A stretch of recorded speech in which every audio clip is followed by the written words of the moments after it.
Our story begins with a man who became a white mountain cat, surviving the harsh depths of the forest while struggling to balance his human mind with his animal instincts. Every day, he practiced his own strange form of martial arts, and after 20 years, he became the undisputed king of the mountain, though he remained quite restless. He carried the memories of his past life until one day, a man named Kyle fell into the river, and a lingering spark of humanity moved our protagonist. He saved him and brought him to safety, assuming that would be the end of it, but to his surprise, the man appeared before him again a few days later. Kyle bared his chest, offered some eggs as a gift, and once again bowed deeply before the great white cat. He thanked him for the rescue, explaining that without his help, his wife and children would never have survived. It turned out he hoped to gather rare medicinal herbs within these dangerous mountains to support his family. He pleaded with the great beast, whom he called the Mountain Lord, to grant him protection during his search. Hearing these words, our protagonist was left speechless, thinking the man must be completely out of his mind. He simply turned to walk away, but Kyle, seeing that he wasn't being attacked, took this as a sign that his request had been granted. From that day on, the man became a regular fixture in the mountain landscape, a common sight for our feline friend. We see him perched high in the trees, watching as Kyle gathered herbs and vitamins, slowly building up a small medicinal garden. Whenever there was a free moment, Kyle would sit nearby and chat with him, talking endlessly about his life and his troubles. Recently, Kyle had managed to collect enough herbs to provide a comfortable life for his entire family. He expressed his absolute gratitude, rambling on about all the various things he owed to his silent protector. Eventually, our protagonist grew tired of the constant chatter and began trying to avoid the man whenever possible, which was no easy feat. 6 months later, Kyle's herb garden had fully matured, but his success in gathering so much medicine eventually stirred the greed of his fellow villagers. One day, while our protagonist was tending to his own plants in the mist, he suddenly sensed 3 aggressive presences entering the herb garden. He felt a flash of anger, suspecting that Kyle was about to be robbed of everything he had worked for. He had truly begun to view this place as the man's backyard, so he rushed down from his mountain base. But as he reached the garden's edge,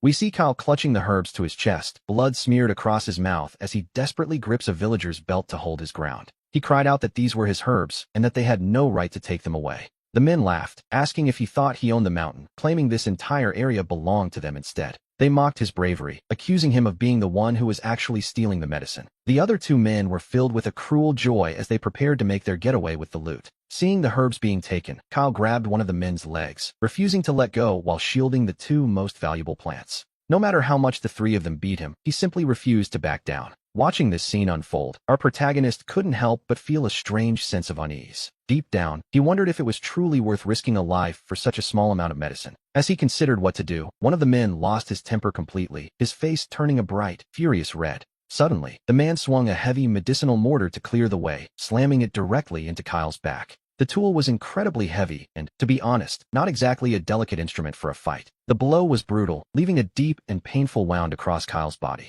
The other 2 men suddenly looked very uncomfortable. After all, they were just ordinary villagers. They had never intended for things to go this far, let alone kill a fellow neighbor. The angry leader dismissed their worries, reminding them that no one was around to see what they did. He intended to drag the witnesses into the water to finish it, but he paused, waiting for any sign of movement. As he tried to hide his tracks, he suddenly felt a crushing pressure around his own leg. He realized something was squeezing him with immense force, and a moment later, a wave of agony hit him. It was the venom of a wild boar, or perhaps something worse, surging through his body starting from his leg. Not even a miracle could save him now, let alone the belt he had been clinging to so desperately. After that, our protagonist slowly raised his massive head and fixed his gaze on the other 2 men. They were absolutely terrified, and before anyone could say a word, they turned and ran as fast as they could. He didn't bother chasing them, nor did he feel even the slightest hint of guilt for what had happened. He had lived this way for 20 years, and by now, the world had completely shaped his character. Kyle stared at him in a state of pure panic, likely remembering the legends of the venomous boar and the forest monsters.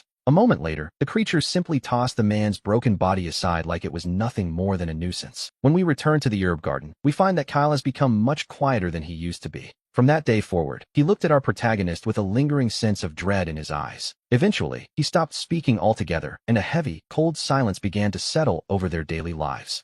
Kyle no longer returned to his old self, spending his days obsessively tending to the maturing medicinal herbs. Slowly but surely, the life he had built in his small garden began to drift away from him. As for our protagonist, he returned to his usual routine, carefully maintaining his existence day after day. By the following year, whenever Kyle arrived, he would only watch the forest from a safe distance. He didn't know where they came from, but rumors of a great white boar had begun to spread through the village. The stories claimed it was a mountain spirit with iron tusks that had developed a taste for human flesh. Because of these tales, this particular stretch of the forest became a place that people simply chose to forget. 10 years passed, and as his body grew even stronger, he began to feel a strange energy gathering deep within. He wasn't entirely sure what it was, but he could feel it constantly reinforcing his physical form. Then, one day, he felt a distinct presence, almost like a second soul, taking shape inside his body. That was Kyle. 10 years ago, he had already begun venturing deeper into the northern reaches of the mountains. He moved further up the slopes time and time again, pushing his aging body to navigate the rugged terrain.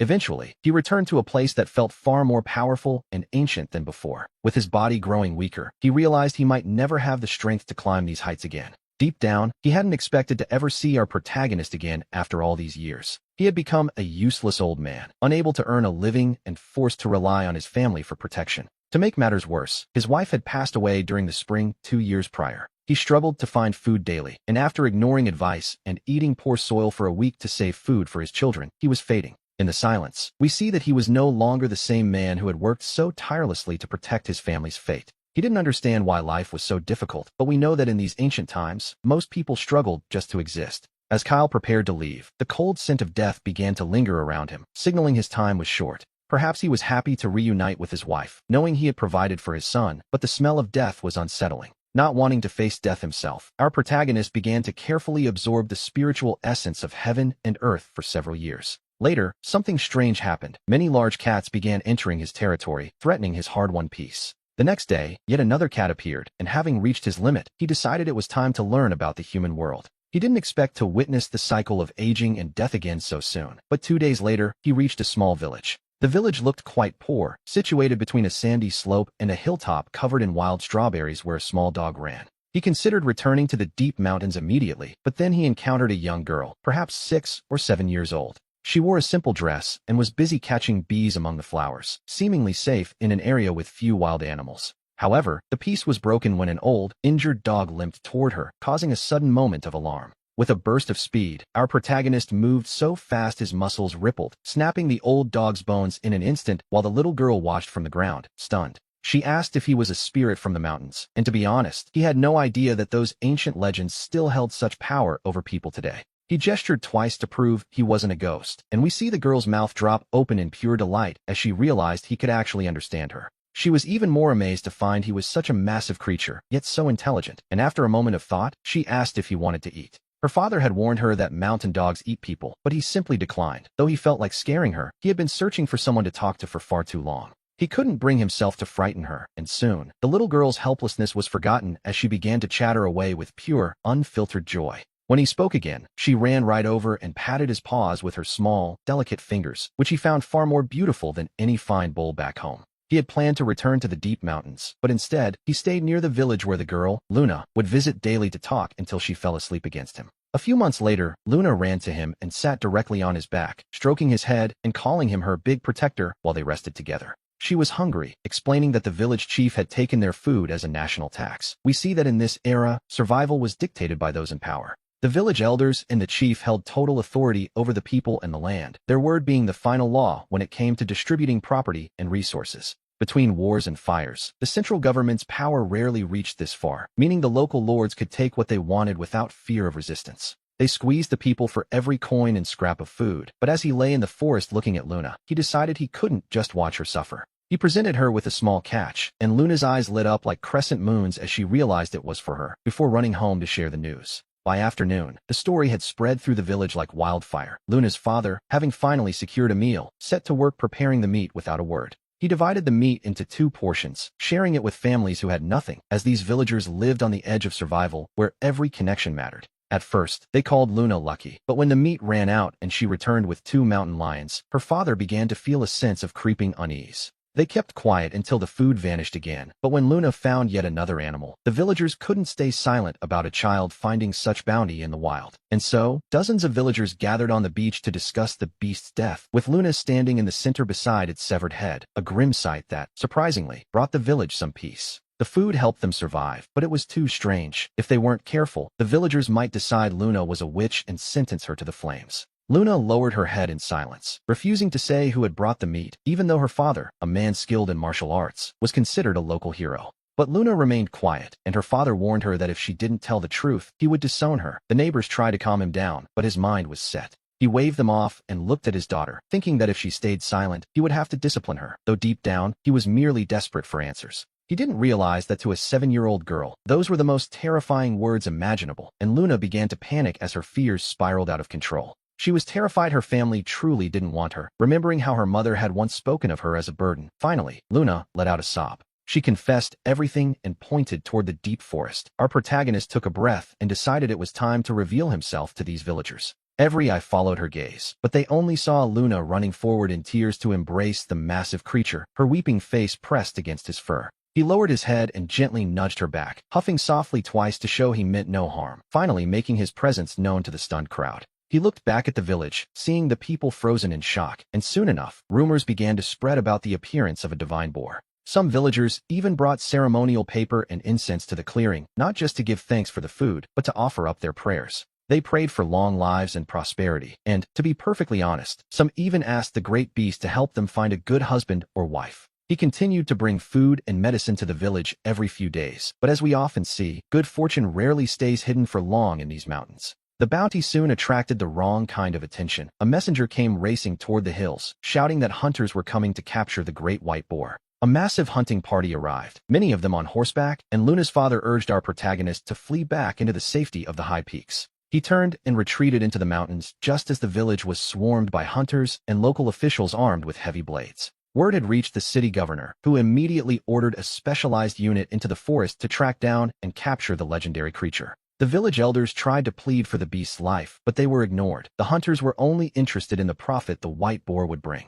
Under their leader's command, they began a relentless pursuit, obsessed with the idea of capturing a white boar of such magnificent and rare size. A creature like that was seen as a spiritual prize, guaranteed to fetch a fortune whether sold alive or as a trophy. But these men had forgotten one thing. The legends of these 10,000 mountains were not just stories, and as the hunters closed in, they were about to learn that some prizes are better left alone. We see a group of hunters slowly making their way through the mountains, and as our protagonist watches them, he moves closer, keeping a silent, watchful eye on their every move. The tension grows as the elders' faces show a mix of awe and dread. Once they enter the deep mountains, a strange, heavy silence falls, and the usual sounds of the forest vanish. There are no birds singing and no sounds of prey, leaving the hunters feeling increasingly nervous in the absolute stillness, yet they decide to press on regardless. Suddenly, they come across a massive, strange earthwork that towers over them, and the hunters gather around, pointing at the scale of these unnatural slopes. They remember seeing similar structures along the path, and deep down, even the bravest among them begin to feel a twinge of genuine unease. As the leader tries to organize the team's pace, our protagonist pulls himself behind a massive boulder and strikes it with all his might, triggering a landslide. The earth shifts with a low rumble, and though the initial impact seems minor, the hunters freeze in place, convinced they are under a coordinated attack. They huddle together in fear, never imagining that if they had simply run when the first stones fell, they might have actually made it out alive. But it is far too late for that now. In the next moment, the mountain cave erupts like a dark, flowing river as a literal ocean of black insects swarms out. The swarm completely engulfs the arrogant men, and without looking back, the survivors flee in a state of absolute, frantic madness. Once again, the 10,000 mountains have used blood to prove their nature. Of the dozens who entered, only a few broken men remain. Even the commander, Marcus, dares not step foot near that cave again, now fully aware that the creature they hunted possesses a terrifyingly high intelligence. Their fear of him grows, and our protagonist decides it is best to avoid human fate for a while, choosing to remain in the mountains for the next 9 years.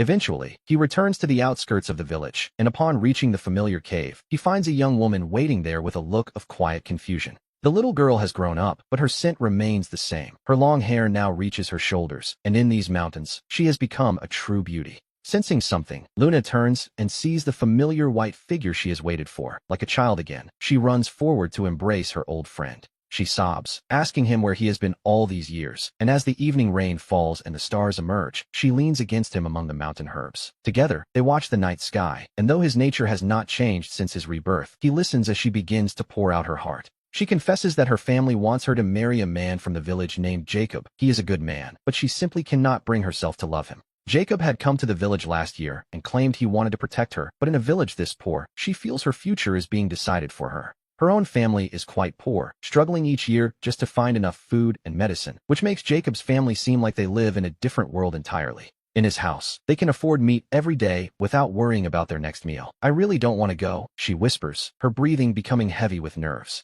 She looks at him and asks if he can take her away before the wedding tomorrow. We see them under the beautiful starlight, her tears falling silently as the night deepens. On the wedding day, there is no silver, no grand party, just a small procession led by Jacob to collect the girl. Her father cries out in a scene that is truly painful to watch. Not far away, a young man, Jacob's own brother, strikes the ground in frustration. He believes Jacob is being selfish, using his wealth to claim a girl who doesn't love him. He hates that his brother is ruining a good girl's life, yet he is powerless to stop it. He can only watch as Jacob leads his beloved Luna away toward their new home. As she looks back at our protagonist, a single tear rolls down her beautiful face, yet she forces a small, sad smile. Deep down, she has always loved him more than anyone. To be honest, this fate feels cruel, but in a world where one doesn't want to starve, choices are limited. She simply wants her future children to have enough to eat. She can only blame this world and her destiny as she follows Jacob to his estate. Our protagonist follows from a distance, eventually climbing a large tree to keep watch. From his high vantage point, he watches as Jacob leads her through the back door and into the house. It is a cold, quiet transition to a life she never wanted.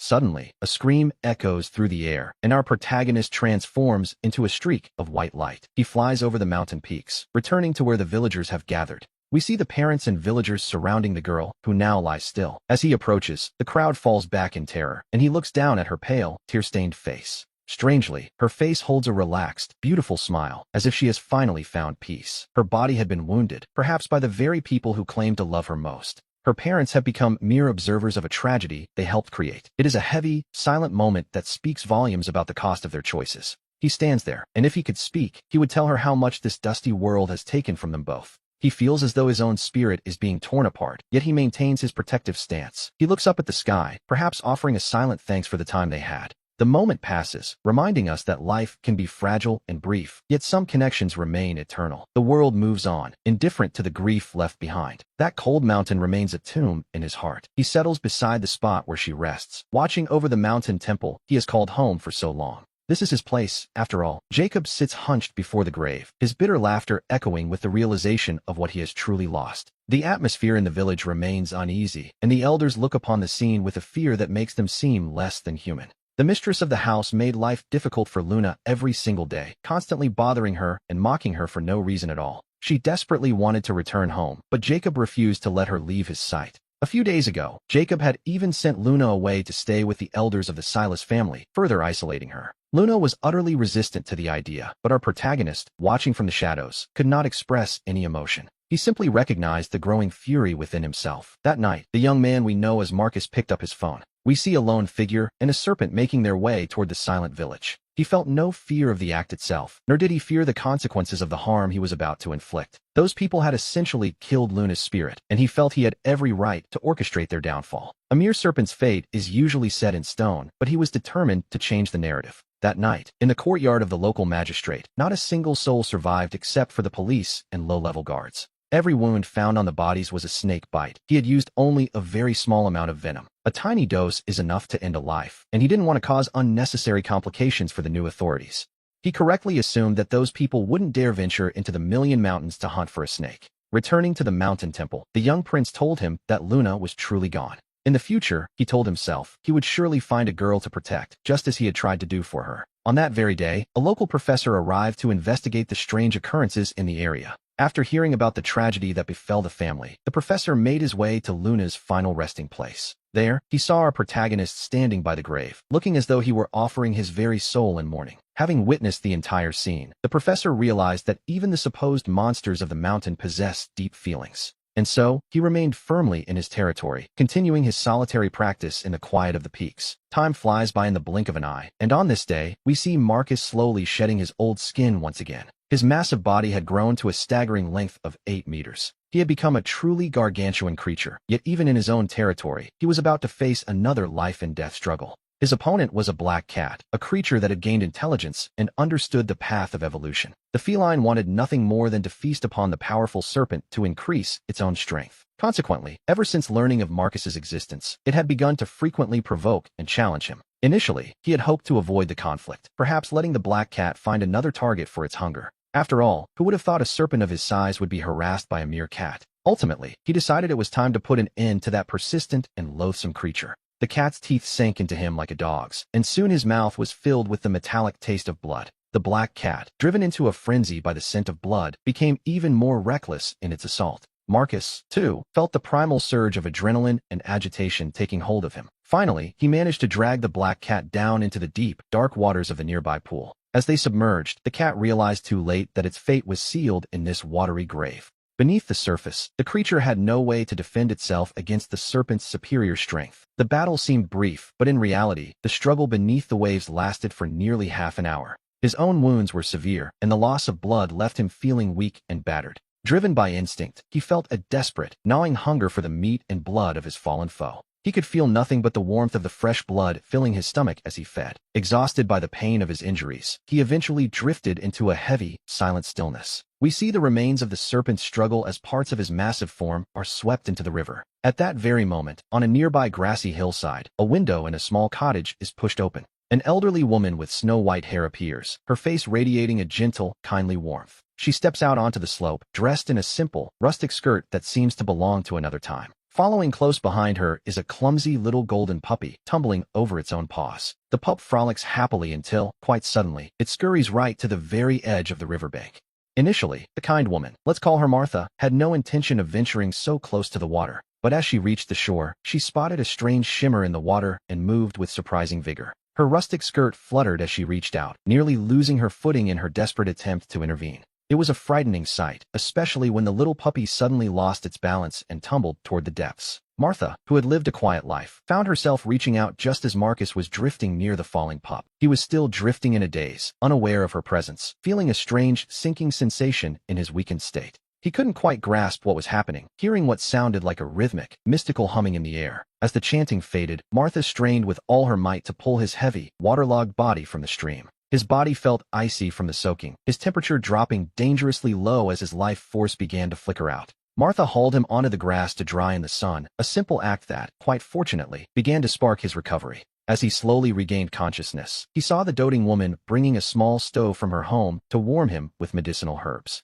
She applied the herbs to his wounds, and days later, Marcus opened his eyes to see her standing over him with a prayerful gesture. Even the little puppy seemed to be celebrating his recovery, and looking at Martha, Marcus felt a profound, unfamiliar sense of gratitude. And so, he bowed his massive head 3 times, offering a silent, reptilian thanks to the woman who had saved him. Deep down, Marcus felt a strange urge to offer a blessing for the medicinal herbs that had saved him. He watched as Martha offered a quiet prayer for her late husband, her voice a soft murmur in the wind. To ensure he found a good path in his next life, she walked the line between the human and spirit worlds with all her heart. Marcus knew he couldn't stay forever, so he prepared to travel across the mountains, though he bowed one last time before leaving. He realized, quite clearly now, that this kind old woman had granted him a second chance at life. He felt he owed her a debt, seeing her living all alone here with so many daily hardships to face. He vowed to help her when the time was right, for the ancient secrets of the White Serpent are formidable indeed. A powerful spirit capable of commanding the wind and rain was, in essence, offering itself to repay a kindness. The power he held was truly terrifying, yet it had been used to preserve a life in its darkest hour. And now, it had saved him once again, a poetic turn of fate, wouldn't you agree? He wondered why fate insisted on keeping his life balanced so precariously on the edge of death. For a time, he remained hidden in a nearby mountain cave, staying close to Martha's humble home. 6 months later, however, the peace of this hidden paradise was shattered by a looming danger. As the saying goes, the great affairs of the world tend to unite after a long period of division. And just as surely, they divide again after being united for a long time. The flames of war eventually reached the very edge of the Million Mountains. The local government began a desperate search, recruiting anyone with the strength to fight. Local opportunists seized the moment, using the chaos to tighten their grip on the region. Taxes were hiked, and self-proclaimed heroes emerged to exploit the situation for their own gain. In this once quiet city, it seemed there were no truly strong men left to protect the innocent. Several times, they recruited strong men and took away every youth over the age of 15. All that remained in the village were the elderly, the weak, and the women. A mountain city without its protectors naturally became an easy target for roaming bandits. One day, Marcus was hiding on the mountain, just as he had done many times before. Using his heightened senses, he saw the chaos in the city, cannons firing and people being slaughtered. It seemed these professional criminals had turned their cruelty into a dark tradition. In times like these, anyone could be exploited, especially when history repeats its most violent chapters. The bandits grew comfortable, living as they pleased while the innocent suffered in silence. If they were lucky, they might even be recruited by the government as high-ranking enforcers. Thinking of this, Marcus finally moved his body and left his supplies back at the house. While dogs barked in the city, the bandits were already gathered at Martha's doorstep. As he reached the gate, he saw a massive white mist rising from the ground like a phantom. He channeled his power, letting out a roar that seemed to shake the very earth. The sound of a monstrous creature echoed through the air, terrifying everyone within earshot. The bandits fled in terror, but behind him, poor Martha suddenly collapsed to the ground.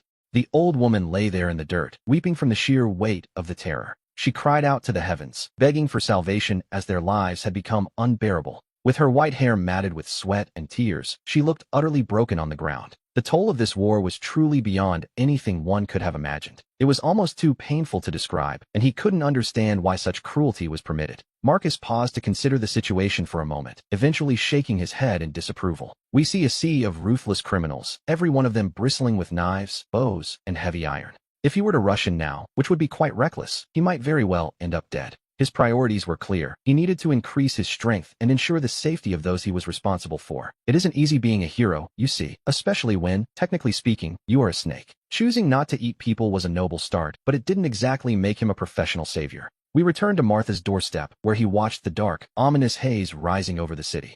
Then, in an instant, something shifted, and he found himself looking back in alarm. He poured every ounce of his strength into a desperate sprint toward the mountain, looking quite like a madman. He had just confirmed his worst fears. This world was a brutal wasteland inhabited by both demons and masters of power. A strange warmth suddenly filled the air, and we see someone actually flying through the sky. Yes, he was truly flying. The heat he radiated marked the fading lives of the criminals on the ground. That dark, oppressive presence began to wither as their body heat slowly ebbed away. This sudden drop in temperature wasn't merely a chill in the air, to be honest. It was the unmistakable touch of death, claiming souls that were now destined for the sky. It seems the immortals always have a knack for appearing exactly where demons and disasters are found. He knew he had to keep running. Even as a white light streaked through the forest, the deep-seated fear in his heart refused to vanish. If he wanted to stay alive, he couldn't afford to relax, not even for a single, fleeting second. Somewhere in the shadows, two beautiful eyes watched the very spot where he had disappeared. A white light continued to sweep across the slopes and rivers, following the water's path as he fled far down the stream.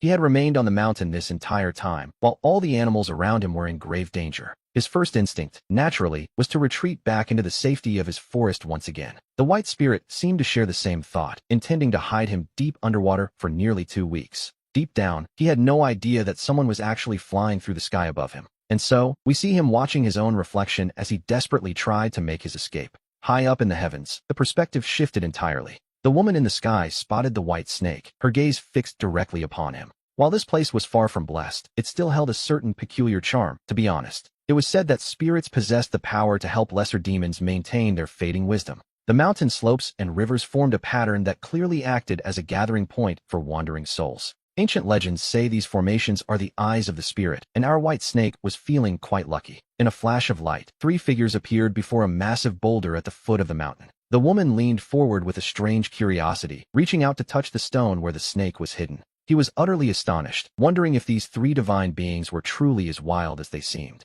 Suddenly, it felt as though someone had pursued him all the way back to his very doorstep. He was torn between fleeing for his life or simply pretending to be an ordinary creature of the wild. As the shadows deepened, his body acted on pure instinct, moving before he could even think. He bared his fangs and hissed a sharp warning, his neck tensed and ready for a confrontation. The woman was undeniably beautiful, though she would be more so if she weren't laughing at him. As these thoughts crossed his mind, he realized he had just mistaken her for a fellow serpent. Her intelligence was remarkably high, which was quite interesting, to say the least. He had just coiled his body into a strike pose, but immediately stopped his resistance. He even let himself slide down from the branches of the tree. He ended up sprawled out, with his head and body resting limply on the ground. He simply endured it, for what else could he do while their blades hovered in the air? It was a weapon of absolute destruction, so he kept his head down and dared not move. He only hoped these powerful figures wouldn't pay too much attention to a simple snake. Immediately after, his keen sense of smell told him that someone was walking right in front of him. There wasn't a single vibration on the ground, meaning their skills were high enough to walk on snow without a trace. We see that there were 3 people before him, though he could only sense the 2 children. As for the woman, he could only pinpoint her location through his sense of smell. The woman, meanwhile, stood quietly watching the white snake right in front of her. The white snake appeared quite ordinary, yet there was something undeniably different about him. His scales looked common enough, and yet they possessed a strange, underlying strength. Usually, the spirits and creatures on this mountain weren't known for their great intellect. But this white snake possessed an intelligence that was exceptionally high, to be honest. When he first saw the three of them, his shock and desperate attempt to flee were quite the spectacle. He had been snapped out of his panic instantly and retreated humbly to the ground. It was all very amusing, and a sudden, interesting idea began to form in the woman's mind. She looked at him and suggested that the little snake should come with her up the mountain. She asked him if he thought he could serve as a guardian for the mountain. In reality, the woman didn't actually care if he had any objections to the idea. She was simply excited to have found something so interesting to look at. To be honest, training had become quite dull, and while this white snake was clever, the world was full of intelligent monsters. However, something about him changed her perspective, as his scales were remarkably beautiful, delicate, and soft. People still appreciate beautiful things, after all, much like admiring a fine piece of silk. He watched the woman closely, observing her expression as she marveled at his beauty, wondering if she saw him as more than just a creature. He had no other choice but to cooperate, noticing how she moved with an effortless, almost ethereal grace. Deep down, he didn't truly believe that the woman was a bad person. He felt a flicker of hope, though he worried she might suddenly decide he'd make a fine snakeskin coat, a fate the children likely wouldn't mind. Regardless, the two children seemed to find the prospect of having another snake around quite amusing. Without further word, the woman gestured, and the little snake felt himself being lifted and pulled toward her by an unseen force. Everything before his eyes suddenly went dark, and he fell into a heavy, silent stillness. It was a strange sensation, being handled and praised as if he were merely a precious object. When he finally woke up, the first thing he saw was a massive mountain peak towering nearly 7,000 meters into the clouds. Upon the rock face, three large, vibrant characters were inscribed with magnificent artistry. This was Mount Zenith, a peak that rose sharply into the heavens, seemingly dividing the sky to command the winds of the world. Thousands of slopes rose in grand succession, stretching wide across both the heavens and the earth. He remembered visiting mountains in his past life, but this one was far taller and more majestic than anything he had ever seen. It was vaster and higher than imagination allowed, and he realized he was about to meet someone very important. As it turns out, he had essentially been recruited to serve as a glorified doorman for the entrance. For now, he considered himself quite lucky, as having a powerful backer is always a good thing in life. Even the scraps discarded by important people can be a treasure to someone else. After all, these monsters could be quite useful, and we see the woman chatting and laughing with her two students as they ascend. He followed them along the winding stone path, where vast stretches of the landscape could be seen in the distance. The different levels of the terrain were striking, from the rugged slopes below to the misty, narrow ridges high above. Imagine a peak 10,000 meters high, filled with strange rock formations and ancient, weathered sands. The grand halls of the mountain were nestled together, looking very much like a celestial courtyard. Within the mountain's embrace, there were also stone walls and beautifully interconnected gardens. Lush green forests grew stubbornly upon the massive stone slopes and along the banks of the rivers. The mist swirled around them. The sea below looked emerald green, and a fresh, gentle breeze brushed past. Rivers flowing from the stone slopes eventually vanished into the thick, heavy curtains of fog. If one were to sit here with a cup of wine amidst the clouds, it would truly feel like a paradise on earth. He tilted his head back, looking up toward the vast, open sky above him. A massive spiritual ring rotated constantly, and he realized the mountain wasn't meant for flying. Instead, one had to climb, as the sky above appeared to be a strictly enforced no-fly zone. Along the mountain path, they encountered cultivators, both young and old, dressed in white robes with red accents. Upon seeing the woman, they immediately stepped aside to show their respect and let her pass. As they traveled, he could hear the many voices of the people living and training on the peak. This was the Sunbeam Mansion, and we learn the woman is named Elena, a high-ranking sister of the sect. The boy is named Sam, and the young girl is Lily, who happens to be Elena's direct disciple. Word has it that Elena is the only woman in Sunbeam Mansion who has been granted 2 personal students. Many people have fought tooth and nail to get in here, though most have failed miserably. It seemed our protagonist had managed to become a companion to a very influential family. Before long, we see them arrive at a massive, classical archway that marks the inner grounds. A dozen guards were monitoring the entrance, a sight that made him feel quite nervous. At the stone archway, the 3 of them carried themselves with the distinct poise of the Sunbeam Mansion. For some reason, after passing through the mountain gate, he found the air here to be exceptionally fresh. He followed the trio past various training grounds and through several beautifully decorated interiors. They passed by stone tablets and art studios, finally arriving at a remarkably quiet and secluded area. Before them stood a magnificent manor, situated right at the edge of a misty, ethereal cliffside. Looking at the ancient slopes and the vast space, the white cat finally understood why they had brought him back. In reality, they were looking for a spirit like him to help keep watch over the entrance. Regardless of the job, at least he didn't have to worry about becoming a catskin rug anymore. Being a protected cat had its perks: no guard duty, no serving others, and no tedious rituals required. Capturing a cat spirit to watch a door wasn't the same as being formally accepted by a master, after all. To be perfectly honest, it saved everyone the trouble of holding a formal ceremony.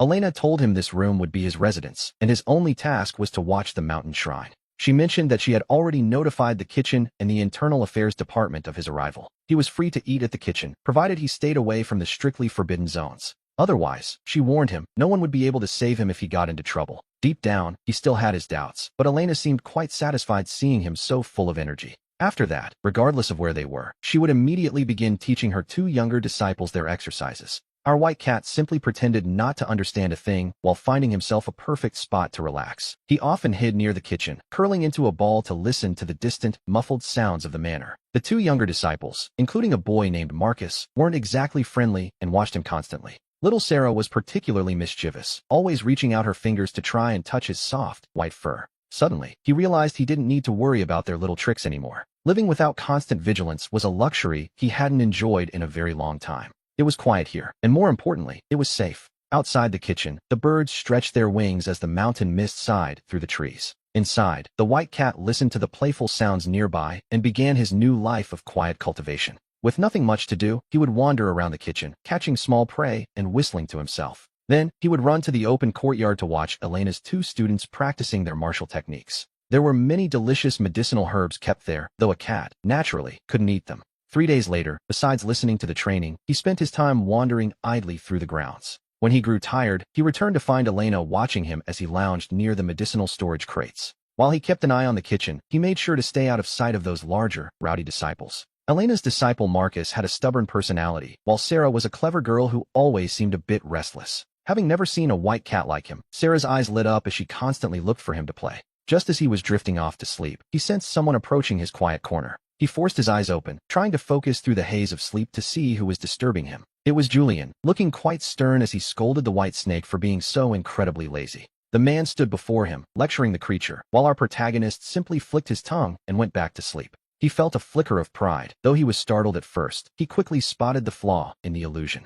Illusions only trick the eyes, but Julian and the others each have a unique scent that his tongue captures easily. After wandering through the grand palaces and pavilions for several days, we finally begin to understand the situation here. This place, the Pure Sun Palace, is the nation's premier divine sect, boasting countless masters who have achieved immortality. The sect is divided into 5 branches, led by the Great Master and his 4 senior brothers and sisters. He currently resides in Julian's branch, a place that almost every child in the world dreams of entering. They all seek immortality and the Tao, but unfortunately, true talent is rare among the thousands who try. Only the world's elite may enter these gates, men of great spirit whose focus cannot be easily shaken. This sect is the most respected tradition in the world, dedicated to justice and the elimination of demons. The disciples here are sworn to protect the world, using their blades to strike down evil wherever it rises. Most importantly, they focus on their cultivation rather than worldly affairs, which is why the sect remains so pure. To be honest, it felt like the perfect place to simply eat, drink, and wait for a peaceful end.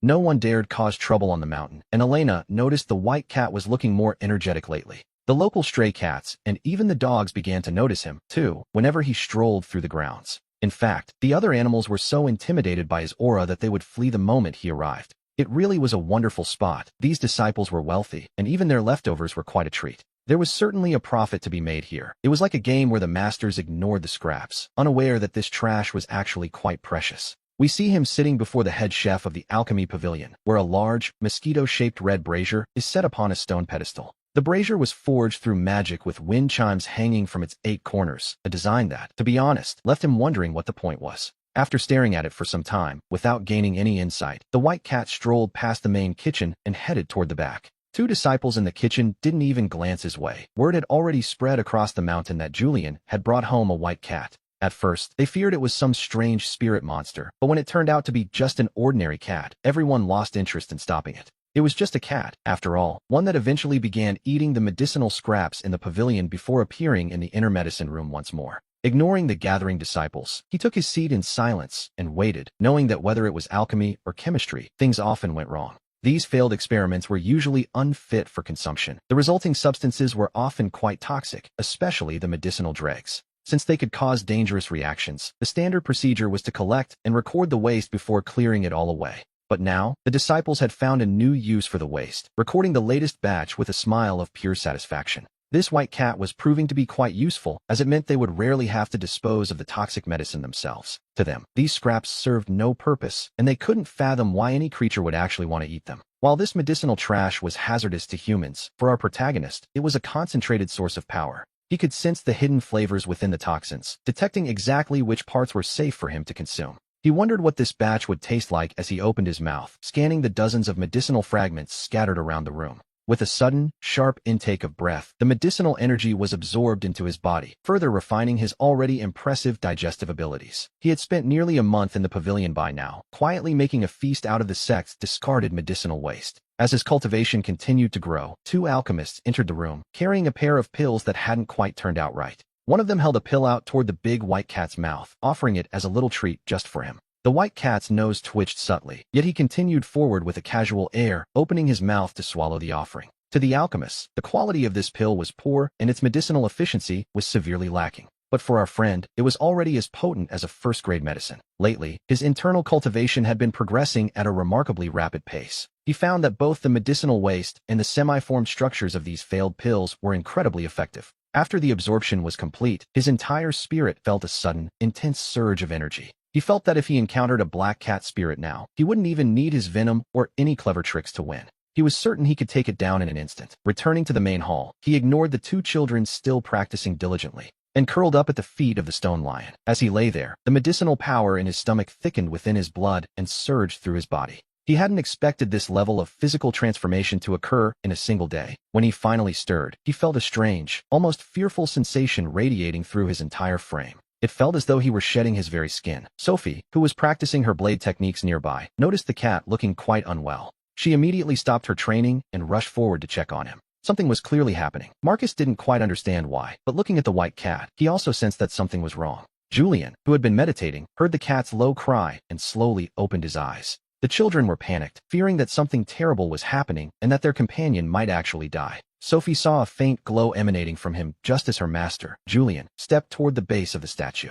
Sophie pointed at the cat, her voice trembling with worry as she noted his fur darkening and his eyes turning a stark white. Julian raised a finger to signal Sophie to remain calm, his gaze fixed intently on the creature. He spoke softly, telling her not to worry, for the big white cat was doing just fine. He explained that the creature might simply be undergoing a profound transformation. Hearing this, Sophie let out a sigh of relief, while Marcus remained silent, his expression unreadable and cold. Julian considered the situation for a moment, certain that this was no ordinary mountain cat. Our friend's internal cultivation was moving at a staggering speed, fueled by the potent energy of the failed pills he had consumed. As the energy surged, Julian's expression shifted into one of slight displeasure or perhaps concern. He questioned if the two of them had been feeding the cat medicinal waste and alchemical dregs again. Sophie and Marcus exchanged a look of pure embarrassment, caught red-handed, it seems. They insisted that wasn't it, explaining that the cat had only been eating scraps from the forest lately to relax. Julian sighed, knowing all too well the internal process the creature was currently enduring. After all, a human's ability to absorb and digest such raw power is nothing compared to a spirit beast's. To most, those failed pills were just waste, but to a creature like this, they were pure fuel. We must remember that these substances were originally designed to cleanse the body and refine one's essence. They were concentrated bursts of energy, used by cultivators to mend injuries and push past their physical limits. Having consumed so many at once, the cat's evolution was now proceeding at an unstoppable pace. We see the white cat's fur begin to ripple as he starts to shed his old coat without even needing to groom it away. Quickly, the old layers began to crack and fall away, revealing a shimmering new coat beneath. He rubbed himself against a nearby tree, using the rough bark to help peel away the stubborn remnants of his past self. First the head, then the body. The master and his students stood frozen, watching this rare spectacle of nature unfold. Every stage of such a transformation is dangerous, for if the shedding fails, it could very well mean the end. An hour passed, and as the last of the old skin fell away, Sophie couldn't help but clap her hands in joy.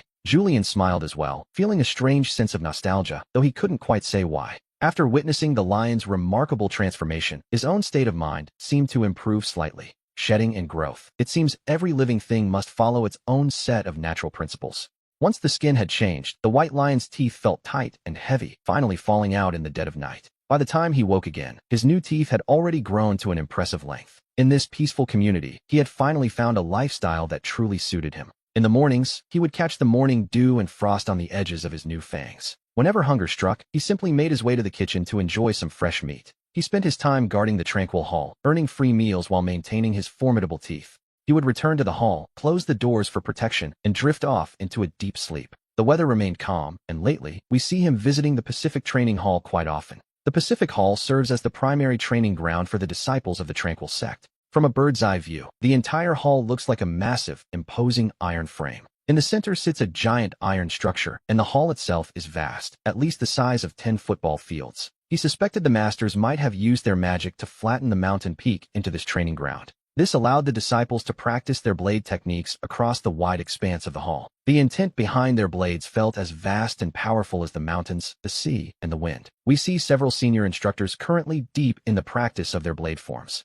Most of the others are focused on the execution of their strikes, seeking perfect precision. In a place like this, one can truly feel the sheer will and spirit behind every blade. We can also see the precision in the senior disciples' strikes, which is quite beneficial to observe. He often seeks out his fellow disciples to discuss their techniques and check his own progress. As the instructors practice and explain their blade forms to the youth, they occasionally glance over at the white cat watching nearby. In reality, he was quietly absorbing their knowledge, stealing their secrets with his eyes, so to speak. The main hall serves as a training ground for the lower-ranking disciples, and yet, it is also a place where the most advanced students come to refine their skills. He didn't need to hear the instructions. He simply felt drawn to be there in the thick of it. Deep down, he knew he needed to establish a solid foundation for his own growth. And so, he spent a great deal of his time training within the vast expanse of the hall. New recruits arrive daily to enter the mountain caves, balancing their hall practice with rigorous daily drills. They strive to harmonize their training and truly immerse themselves in the sect's ancient culture. Their training area is immense, filled with open caverns, platforms of various sizes, and rivers flowing through them.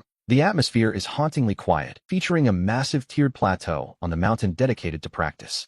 The elevated ridge on the mountain is a grand island, nearly the size of a stadium. An ancient iron framework stands upon this plateau, where the most gifted geniuses gather to test their limits. The elders of the palace, those with incredibly high cultivation, often visit to solve problems and offer guidance. Even the chief of the palace makes an appearance occasionally to teach the disciples personally. Naturally, Julian would also come by to provide them with specialized instruction. Young Marcus, meanwhile, has become a very frequent spectator at these training sessions. Today, the lesson is led by an elder, though in this world, an elder's appearance can be quite deceiving. In this world, once your cultivation reaches a certain height, you can take on the appearance of an elderly man. And yet, the youngest instructors here are a mere 5 or 6 years old, a bit unusual, to say the least. Marcus couldn't help but feel intrigued, though he made sure not to turn his head and stare at the pig nearby. It was a large white pig, its mouth hanging open as if it were actually hanging on every word of the lecture. The instructor's training ground had essentially become the perfect place for him to carry out his plan of stealing knowledge. He often found himself mimicking the movements, his own mouth twitching in concentration like that of the pigs. He worked hard to memorize these techniques, which had once belonged to his family, though he had never truly known them.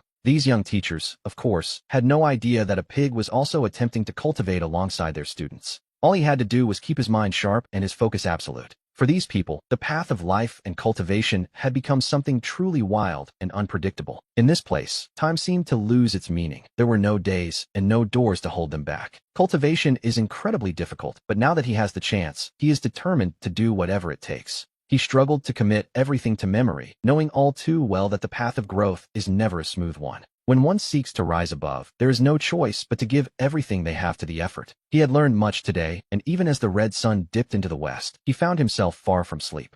Returning to the great hall, he prepared to spend the night reviewing and deepening his understanding of the day's lessons. He had absorbed so much that sleep had become a secondary thought. He was learning every single day now. When the time for dinner finally arrived, he made his way toward the kitchen with a sense of purpose. The chef was already there, likely having prepared the meat that was waiting for him, standard quality, but reliable. It was more than enough to sustain him, and he felt a quiet sense of satisfaction with how things were progressing. We find Marcus in a bit of a predicament. As he finished his meat, a stern figure suddenly appeared in the kitchen, leaving him no time to run. He felt a cold gaze land on him as the man barked at the chef, demanding to know why on earth a pig was allowed in the kitchen. The chef was practically dripping with sweat, stammering that he simply couldn't take the pressure anymore. Marcus sensed a warning in the air, realizing he couldn't just sit on his hands and do nothing. He had to show them that he wasn't just some mindless animal, though his life felt rather cheap in that moment. At the very least, the man didn't dare act impulsively, as letting a beast run wild in a kitchen is a terrifying prospect for anyone.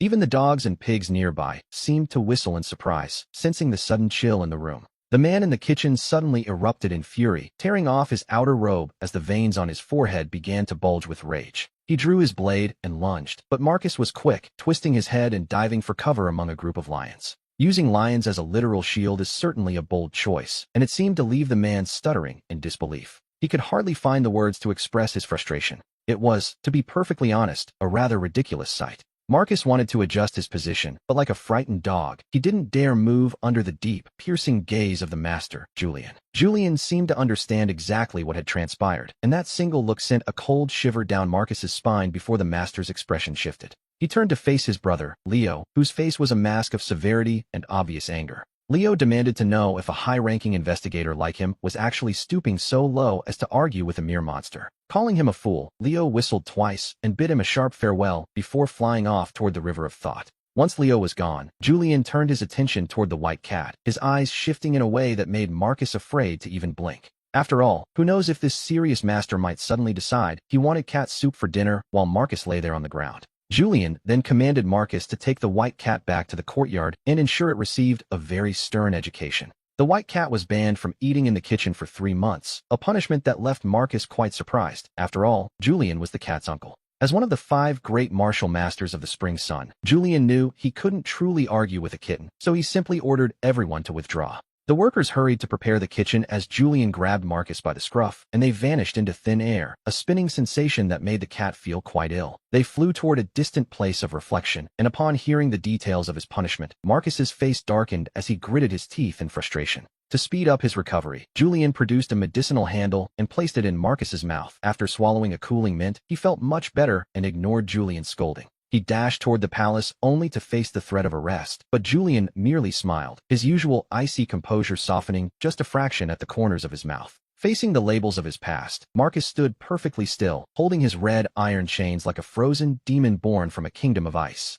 Spring eventually returned to the land, and the next morning, we see Marcus waking up in surprise to find the snow melting under a warm, radiant sun. For some reason, a powerful sense of dread began to stir in his heart, a panic he had never felt before, and it seemed to be coming from the direction of Kingsfield. He finished the entire bottle of medicine by his side and shifted his posture slightly, drifting back to sleep while absorbing the energy to maintain his strength. In the face of such looming danger, his instincts told him that his only priority was to keep eating and growing stronger. He had no desire to fall ill again and focused entirely on recovering his power. The spring morning was cold, and the low temperature threatened to stiffen his body. He told himself to stay calm. Having slept for 2 months while the rain battered the flowers and the spring winds finally announced their arrival to the world. Even the trees seemed to notice the sight of a spring pig lying on the ground, exposing his chest to soak up the glorious, warm sunshine.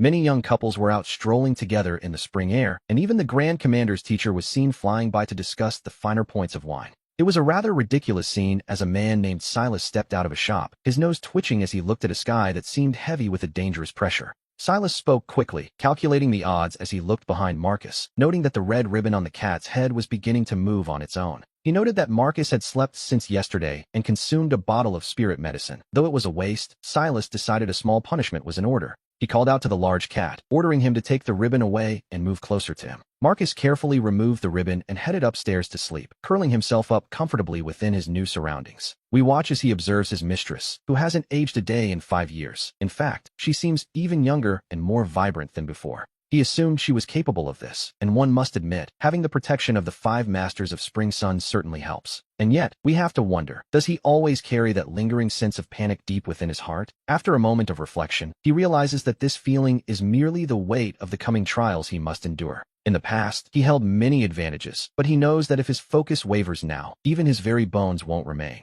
He couldn't help but think about all those meals he had consumed while feeling utterly dejected. In reality, he possesses the unique ability to absorb those negative emotions and transform them into pure strength. It's a good plan. These days, he should focus on preparing himself, though perhaps staying away from the church would be wise. He shouldn't try to avoid the inevitable, even if the very language of the church seems to echo with an unsolvable sadness. We see that human cultivators generally don't need to worry about the whims of nature or divine sounds. Their only task is to focus on their growth, but upon reaching their peak, they must face their inner demons, their prisoners. Sometimes, they are struck by a sudden, overwhelming grief, a fate that is far worse for other species. A beast's inner demon becomes far more demanding and restrictive just as they are about to ascend to the next level. These internal prisoners are a human matter, he tells himself, so there is no use in making further assumptions. It is a grim reality, as most monsters find their journey ending right here at this threshold. If one's power surges rapidly after facing their inner prisoner, then all is well and the path forward is clear. But if they remain a mere shadow of themselves after the ordeal, they are nothing more than a small, broken spirit.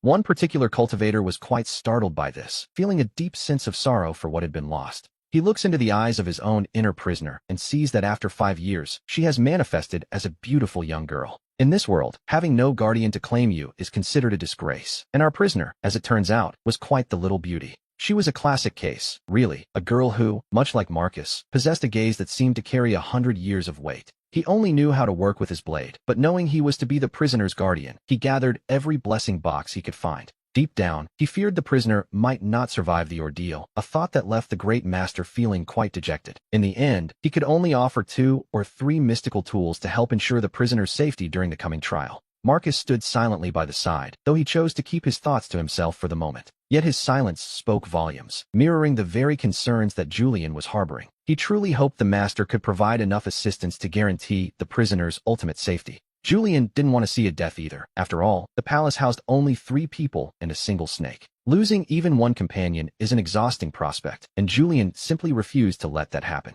If they used weapons to support the prisoner during the trial, they would have to do so with the utmost precision and care. There was a constant worry that the prisoner might be overwhelmed by the very tools meant to provide protection. They would eventually be trapped by their own trials, making it incredibly difficult to emerge fully intact. It might even slowly drain their spirit, leaving demons with no choice but to rely on their physical bodies to resist the mystical cage. They must accept the pulse of the world to cleanse their blood and find a way forward. He sat there quietly, possessing the strength and the will to live, while Julian gestured toward Julian to signal his understanding. As they handled these matters, the white cat headed to the mountains to face the trial, knowing someone must watch for any opportunistic thieves. The 2 of them had to protect her personally and feel the power of heaven and earth, even if they gained no divine elements from it. He doubted anyone would dare cause trouble once the spring sun's anger was resolved, and soon Julian left the room feeling closer to his brother. He knew he should call upon friends and use his connections. More people meant more safety, and soon, he reached the mountain gate with a large chicken wing.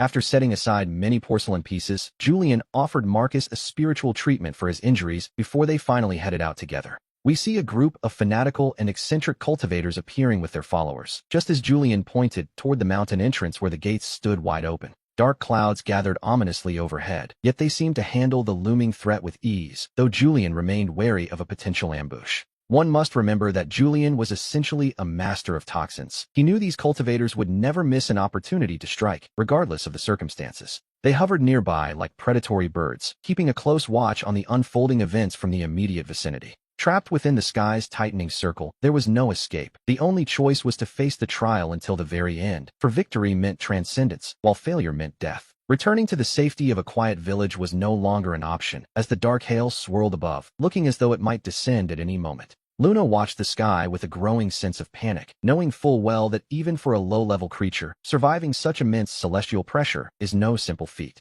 The heavens seemed to be issuing a warning to every living soul. The horses and pigs stumbled, desperately trying to flee from the eye of the storm. Nearby residents began to flee their homes, and as Luna's brother watched from the estate, the chaotic sky drew the attention of many onlookers. Several groups of cultivators gathered near the ridge, spotting the white boar standing motionless at the summit alongside Julian's companions. These men specialized in hunting rare creatures, waiting patiently on the slopes for the perfect moment to exploit a monster's moment of weakness. They noted how strange the white boar appeared, whispering that if they captured it after the trial, it would surely fetch a fortune on the market. While monsters facing trials are common, a boar with such delicate and soft skin is a rare find indeed, a prize far too valuable to ignore. It was truly bizarre for a creature to dare undergo a transformation in such a public place, and they felt lucky to have stumbled upon it. One has to wonder, were these groups really planning to take advantage of the chaos to capture the creature right under Julian's nose? A young man, appearing to be in his 20s, raised his hand to signal his companions as he studied the white boar with greedy intensity.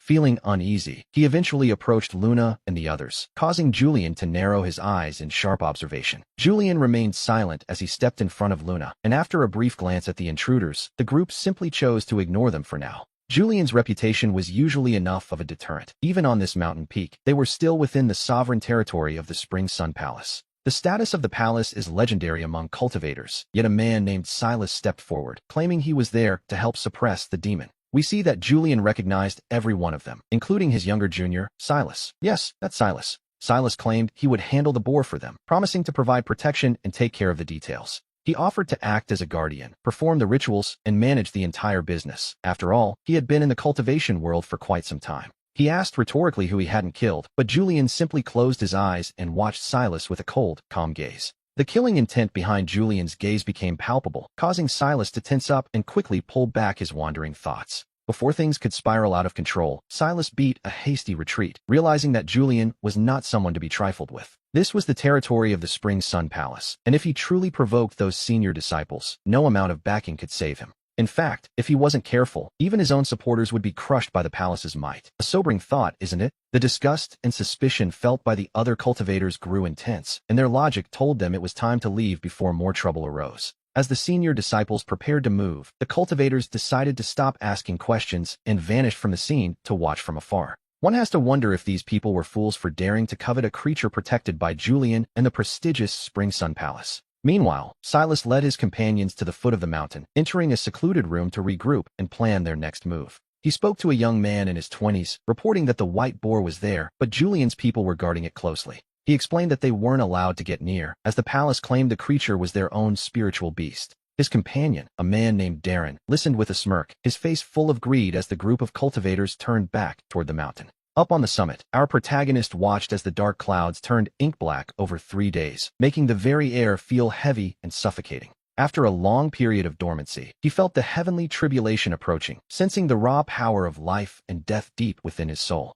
A fierce, bloody will surged within him. He knew that if he couldn't avoid this trial, he would charge forward and make the heavens take notice. In a moment, he no longer looked like a mere white boar, but like a true, formidable monster as the swirling mist drew everyone's attention. Julian felt a slight stir in the air and realized that the transformation was finally beginning to reach its critical peak. It wasn't just a dark mist, but a heavy, gray descent that began to swirl into a thick fog, something that shouldn't be happening if this were a mere demonic beast. The vibrations felt like an ancient, arrogant monster was awakening within the world. Besides, a simple white boar shouldn't possess such ancient energy, should it? After considering this, Julian flew toward the inner sanctuary of the sect, where a senior professor resided among the ancient ruins and outdoor pavilions. The professor, who looked quite elderly and wore the jade pendant of the High Council, had clearly been expecting his junior to arrive. As he sat there with his jade ornaments, his fingers moving in rhythmic patterns, he appeared to be nothing more than a common old man. But those familiar with the sect knew that Professor Leonard had reached the ascension stage, and his power was truly incredible to behold.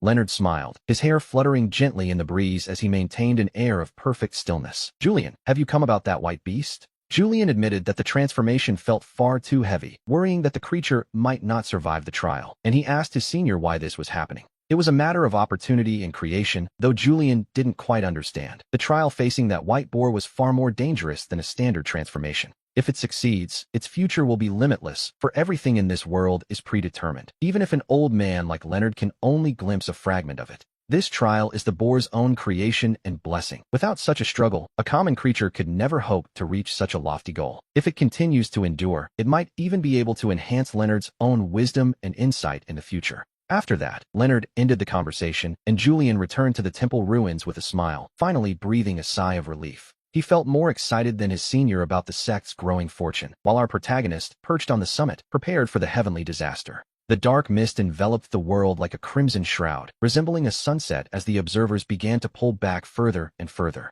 They hadn't noticed the crowds watching from the shadows of the forest, though Julian looked back with a hint of suspicion as the sect scouts moved in. With the elders watching from behind, the senior disciples felt they should first strengthen the perimeter to ensure the white boar could transcend in peace. Julian and his eldest senior, Silas, watched the other cultivators, men like Darren and the rest of the greedy crowd, who were lurking like vultures. They continued to provide resources to the creature, but just as the storm broke, Julian and the others turned to see someone standing in the sky. A powerful cultivator from the inner court had arrived, descending toward them while balanced perfectly on the edge of a flying blade. The clarity of this new cultivator was striking, possessing a presence so sharp he didn't even seem to require an explanation for his arrival. The light from his blade flared with a dangerous brilliance, carrying the heavy scent of impending death for anyone foolish enough to interfere. Julian turned and spotted the cultivator's companion, recognizing the glow of the blade and realizing this senior brother was someone he knew well. He sent a silent greeting toward the mountain gate before turning his focus back, flying steadily toward the entrance of the summit. Our protagonist, ever the observant one, noticed the arrival almost immediately and even managed to acknowledge the approaching light. One has to wonder, is that really the senior brother everyone expected, standing there and staring so intently at the mountain gate? Julian suddenly felt a premonition that in the future, he would have to descend the mountain to train with even greater intensity. What our protagonist truly needed now, however, was to face the impending judgment of the heavenly tribulation. The observers were experienced and decisive, their voices ringing out in a sharp shout to warn everyone to clear the area. And so, the first signs of the heavenly tribulation began to spread across the sky, marking the start of the true trial. The world seemed to dim for a moment, and then, as if in slow motion, a streak of gray light erupted violently through the fog. Immediately after, a bolt of lightning descended directly onto the white beast's head, striking with a force that looked absolutely agonizing. After the impact, the white beast, which had been standing tall on the peak, was slammed into the dirt, its pride meeting the earth. A searing heat filled the air. To be honest, one could almost feel the singe on the creature's skin from the sheer intensity of the strike. Deep down, the white beast felt a surge of unbearable pain that threatened to overwhelm its very consciousness. Being struck by that gray lightning felt far worse than any ordinary shock. It was as if his very soul was being scorched. The force was so immense that the creature's head was driven down instantly, pinned by the weight of the heavens. Despite the crushing blow, the white beast glared back at the sky, locking its heart in a state of absolute, stubborn defiance. Another gray bolt struck home, and while he desperately needed more energy to resist, he found himself falling further into the crater. The beast's head was battered by the relentless assault, yet a flicker of madness began to dance in its eyes, the madness of survival. Our white beast could feel the metallic tang of blood rising in its throat as the heavens continued their relentless assault.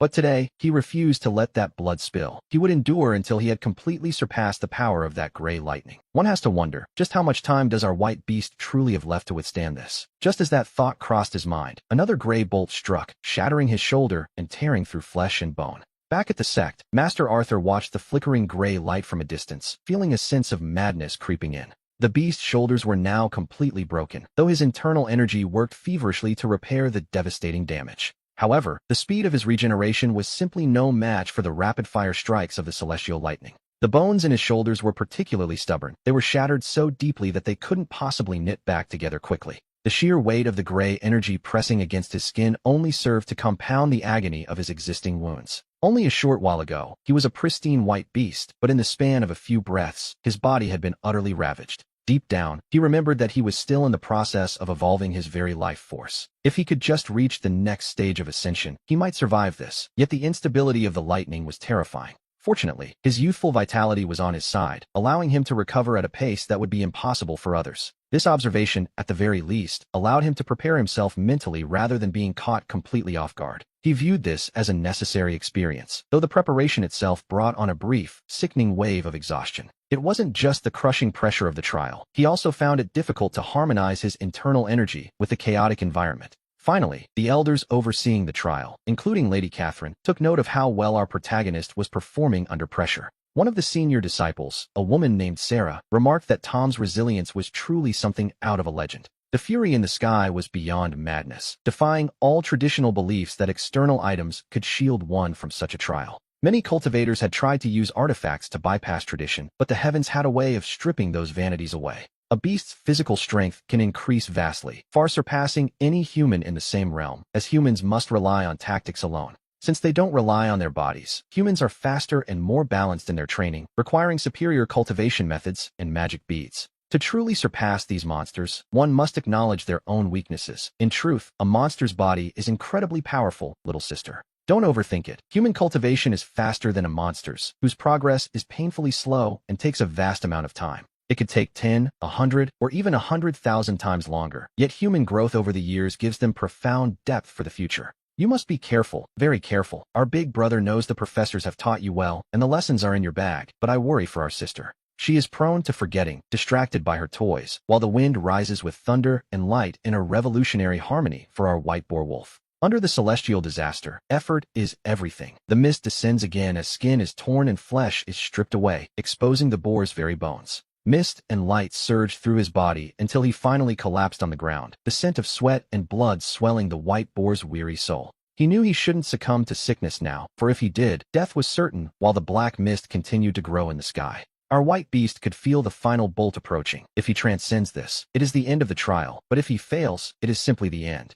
All he could do now was lift his head to let the heavens know that a single white boar on this earth refused to simply surrender. He opened his mouth toward the sky, a silent roar forming as he prepared to speak his defiance to the heavens above. And then, a transformation began. The white boar was turning black, darker than the shadows themselves. The darkness spread across his form, turning the once pristine beast into a creature of soot and shadow. He became a black boar, charred by the trial, just as the morning sunlight began to peek through the distant windows of the world. As the light filtered through, we see Ryan, Sarah, and the others racing to the mountain peak, looking out over the dark side of the desert with unease. Our great white beast had been burned until he was nothing but carbon. Sarah felt a wave of dread as she stared at that black shape in the sand. The celestial light had struck him directly, turning white to black, and Sarah found herself frozen as she stared at the charred remains. Suddenly, a sound rang out. Ryan cried out as he pointed toward the desert, where the blackened silhouette of our friend still stood amidst the waste. The sound was faint, yet it cut through the silence, leaving everyone to wonder if our great white beast had truly perished. A moment later, a sharp crack echoed from the charred remains. The sound was definitely coming from that mound of black soot. Near the creature's throat, the blackened crust began to flake away like a dying candle, revealing a delicate, pale glimmer hidden deep within. The old form had been consumed, but our friend had successfully endured the trial. Ryan wanted to rush forward, but Sarah stopped him instantly. She told him to stay silent and still, for as the black shell crumbled, the energy in the sky seemed to swell with even greater intensity. The clear sky felt vast as the beast's body began to strengthen and grow, a transformation that was as simple as it was profound. The carbon lines finally shattered, and a larger, radiant white form emerged. He was alive, and the joy of survival surged through him. He wouldn't have to worry about such a trial for a long time, which, to be honest, was a relief he hadn't expected to feel so deeply. As the beast raised his head, we see that he had successfully crossed the threshold of a truly transformative evolution. Crossing this stage usually grants a creature the art of shifting forms, most commonly allowing them to take on a human appearance. Many spirits, whether they be boars or even humble clams, dream of reaching this gate to walk among men as sons and daughters.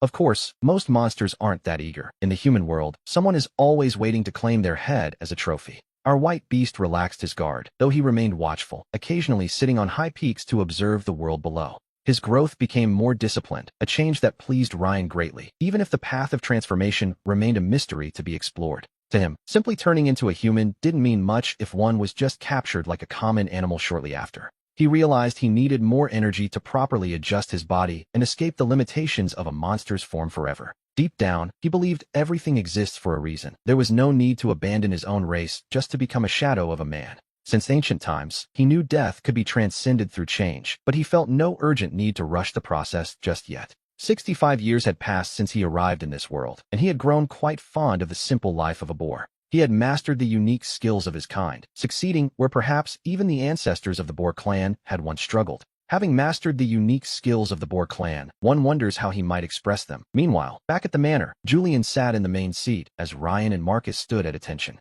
He raised an object and gestured for Ryan to speak first. Ryan looked at his teacher, sensing that today was not a day for criticism, and took a confident step forward. Ryan began by noting that things hadn't been easy, casting a glance at Marcus with wide eyes, hoping his fellow student would help draw their teacher's focus away from his own mistakes. Julian turned his gaze and asked Marcus for his thoughts. Marcus replied that while connecting with the court seemed simple, one must always consider the hidden rules of the game. He explained that while one part of him worried, he didn't dare rush his actions, especially since he and his sister lacked experience in a world where people plot behind one's back. Thirdly, he noted that cultivation is a journey toward the heavens. No matter how difficult this lifeline becomes, one simply cannot give up on the path. He believed the summons from above were merely trials for cultivators, and if they lacked the courage to face them, they were likely only chasing after fleeting interests. Julian agreed that the path is narrow, noting that our great white beast had it easy in this comfortable human environment where resources for cultivation are so abundant. In such a place, one needn't worry about the hardships of transformation, unless they forget that being children of the heavens is a responsibility, not just a reason for joy.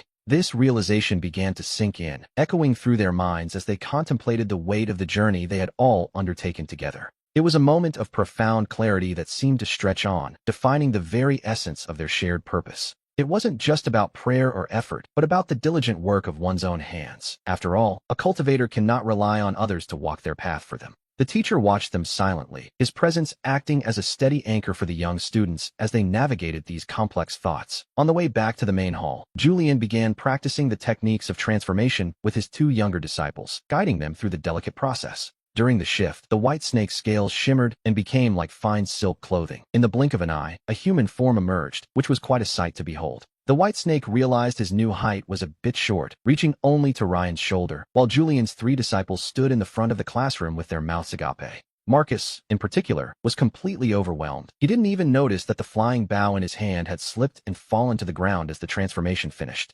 Ryan looked the newcomer up and down and told him he should tidy himself up, but Marcus could only whisper 3 words, "She is beautiful." The white snake looked at the 3 of them and then looked down, feeling a bit self-conscious about his new shape, though he hadn't actually seen his own reflection yet. Julian pointed toward a golden mirror in the classroom, and the white snake, briefly shifting back into his serpent form in his haste, hurried over to see what he had become. In this world, fate is a gamble where one might win nothing or a fortune. Back in the classroom, our friend finally completed the shift into a human form. At that moment, the white snake was struck with wonder, seeing a girl in the mirror who looked about 15, with slender legs and striking beauty. She possessed a delicate complexion and a grace that reminded one of Sophie, her skin as smooth as jade and her features perfectly refined. Her eyes held a captivating depth, and despite the sudden change, she looked perfectly natural in her new, small frame. It was a transformation that defied expectations, placing her in a body that felt both new and strangely familiar. We should understand that while she was once a divine boar, she had now truly become a woman in every sense.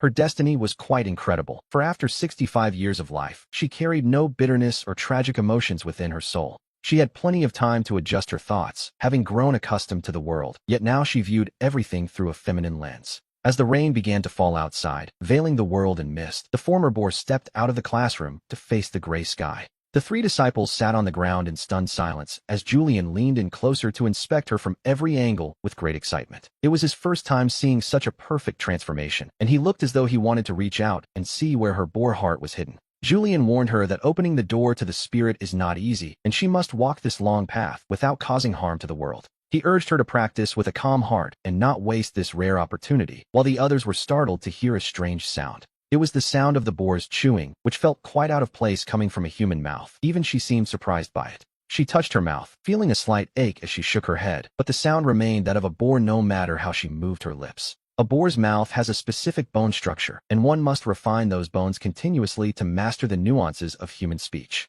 For a spirit, refining the skeletal structure isn't impossible, though Julian and Sophie noticed the girl felt a bit helpless in that moment. He reminded her that while his manor is safe from demons, she must remember to keep her killer instincts in check once she leaves. She would need to continue refining her bones after descending the mountain to avoid being misunderstood by other masters she might encounter. It wasn't that she didn't want to show emotion, but rather that she couldn't. Controlling human facial muscles is a skill boars simply don't possess. Controlling human facial muscles is a challenge. Even in human form, a creature might not understand how to command them if it has never grasped the human system. To suggest a monster could immediately master human expressions is, to be honest, a bit foolish, as adapting to these muscles requires time and study. After becoming human, one must learn to speak and smile. When asked if she had a name, our friend, the former white boar, remained silent as they considered a new one. Since her true form was that of a white boar, they decided to use that as her foundation. Outside in the rain, her new face reflected a dream of becoming something more. The very language of the clouds seemed to shape her character as she took a pen, holding it with an awkward, unfamiliar grip to write upon the paper.